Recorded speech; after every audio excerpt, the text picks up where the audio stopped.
Dušane, musím se přiznat, že co se pryč, 4krát jsem tě podvedl. Prosím tě, pošli mi zpět moji fotku, kterou jsem ti dal.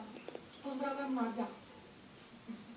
Voják se svými kamarády pozbírá fotky jejich přítelkyň, sester a kamarádek, spolu s fotkou Nadí je všechny vloží do obálky a připíše. Je mi líto, ale já už si nepamatuju, kdo jsi, a jak vybere svoji fotku a zbytek mi pošli zpátky. Zdraví, Duša.